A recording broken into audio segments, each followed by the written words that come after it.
twice now. I got trolled twice in this patch for the common test server. So 9.19.1 trolled me twice. But welcome back, folks.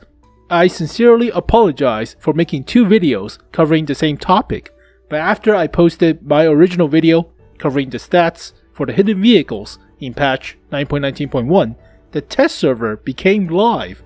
So I thought they fixed the script or the coding and we can preview the vehicles now. I was pretty excited, log on to the test server, and after 5 minutes, everything broke again. You can't make this shit up. Everything broke again. It's deja vu. I was about to take screenshots of the Pudel. Nope, you got disconnected from the server because of maintenance. Check back. Technical difficulties yet again. So there was a 70 megabyte update, but I think they fixed some of the bugs, some of the script. So now we can actually preview the collision model and the HD model with Tank Inspector. So yeah, make me look stupid, Wargaming. Don't need your help. I can do that myself. I constantly do that myself anyways. But here is the AMX Canon Dassault 105. So we have the HD model and the collision model in the game now, or in the Tank Inspector. So this vehicle has 100mm for the superstructure. And upper plate is 70mm, lower plate is 80. So it's well sloped, but it's about 150 for AP shell right here. So most guns at tier 8 will penetrate. Lower plate, yeah, pretty weak. The superstructure is sloped at 100mm, so it's about 200mm effective. So that's pretty decent against medium tank guns. But you do have a cupola, so that's the weak spot, as well as the periscope mounting thing, rangefinder thing for the French vehicles. So, but what's interesting about this vehicle is it can gun depress at 8 degrees. So hull down is a viable strategy and it will help with the bouncing of the shots. So hull down wise, the superstructure is now 210. The beak or the gun mounting part is 230 or so. Upper plate is auto bounce, lower plate is still weak. So it's like the S-Tank, but basically this vehicle is playing the S-Tank without the siege mode hassle. So that's the appeal, I guess, for this vehicle, but I do like the siege mode challenge.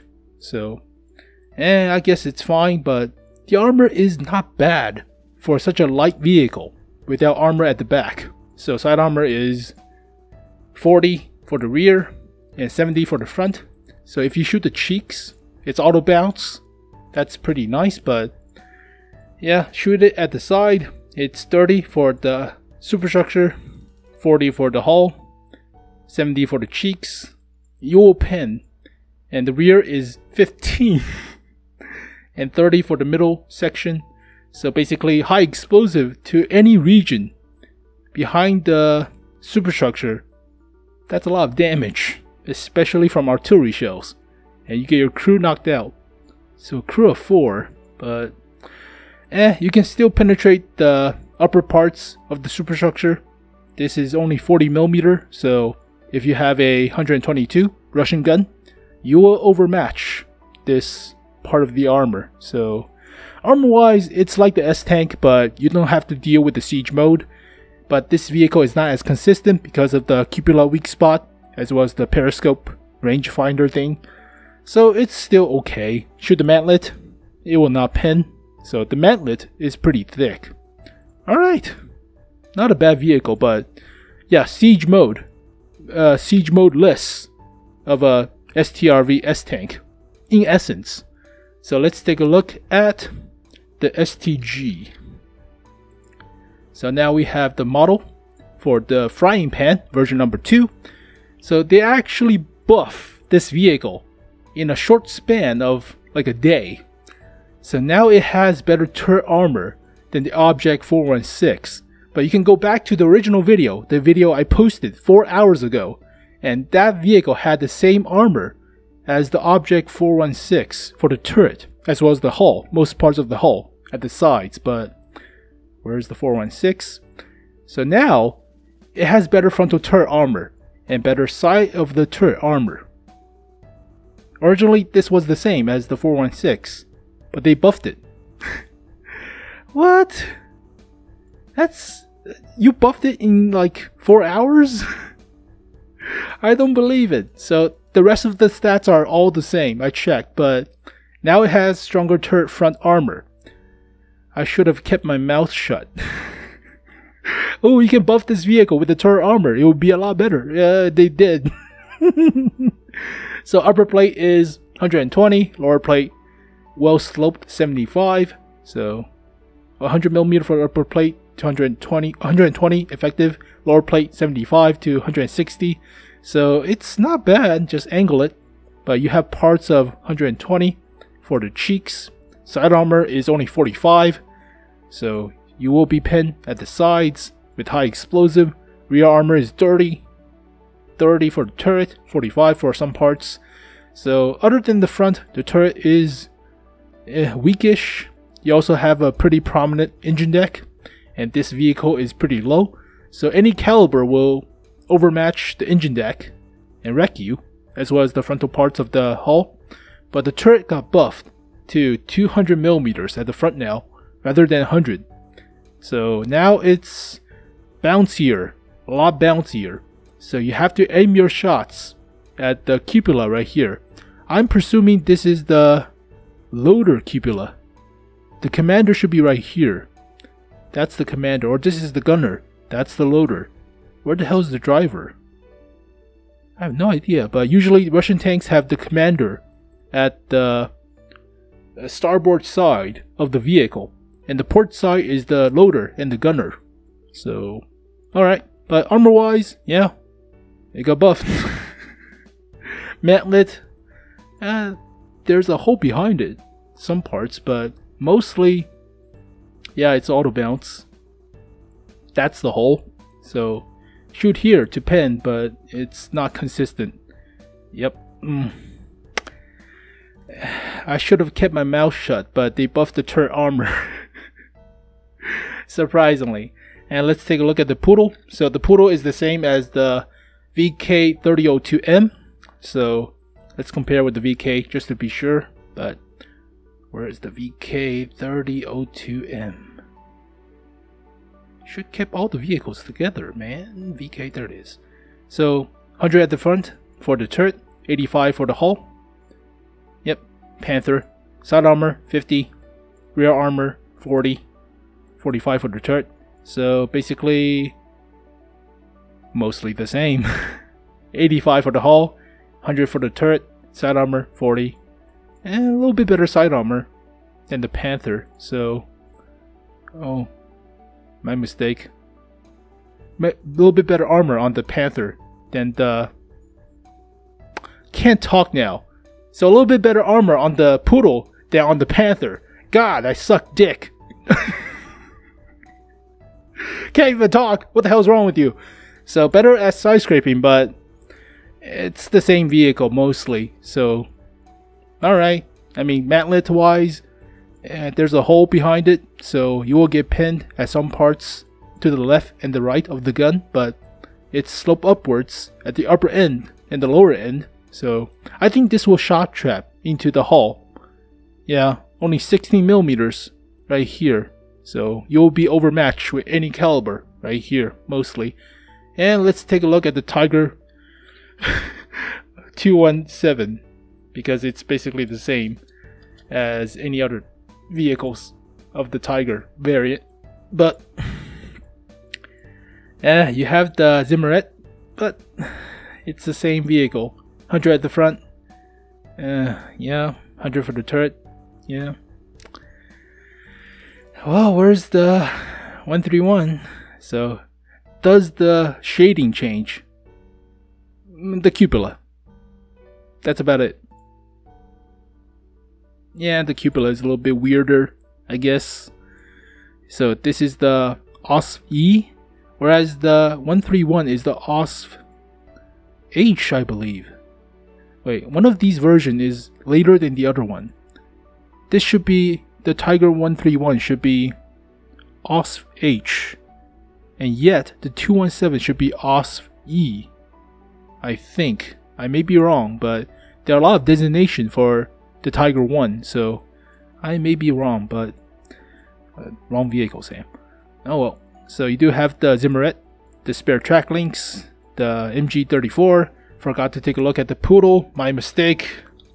It's been a long day. I actually grinded the event for today before making the video, so kinda tired. But yeah, we already saw the model, so you can actually preview this vehicle with the common test server. You cannot preview the STG, the Canon Dassault, or the Tiger 217, surprisingly, but you can preview this tank. Was going to make the screenshot. It broke after 5 freaking minutes. And finally, let's finish up with the WZ-111-5A and the Sherman EZ8. So for the WZ-111-5A, let's just type 5A because I'm stupid. So here is the WZ-5A. So upper plate is 140, sloped. It's about 240-ish, 260-ish at the cheeks. So yeah, it's not as strong as the IS-7, but yeah. Lower plate 155? What the shit? They buffed it from 120? It's not the same as the WZ-1-4. Yeah, it's only 120 for the lower plate. This thing has a stronger lower plate. Cool. Wait, it's about 240 millimeters effective. It's 155 slope backwards. So technically, the upper plate and the lower plate is about the same. Wow! I'm surprised. The driver hatch is 80 millimeter, and that's great news. So this will not be overmatched with high caliber gun, unless it's like 60 millimeter, as we talked about in the leak episode. But yeah, it's a lot better than the 60 on the Object 260. So we can take a look quickly. But so here is the Object 260. It has a 45. Never mind, it's not 60. It's only 45. But if you have a high caliber gun, you can just jam a shot into here, and it will pin. Basically 152, it will pin. So yeah, the driver hatch is better than what I expected, and the lower plate is a lot better than the normal 1-4 model. That's interesting. So 300 millimeter for the turret.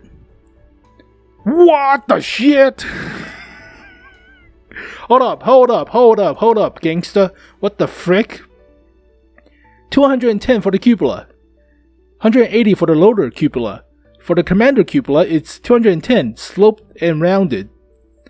So it's like the E5. It's decent, but it's a lot better than what I expected, which is 150. What? I'm gobsmacked.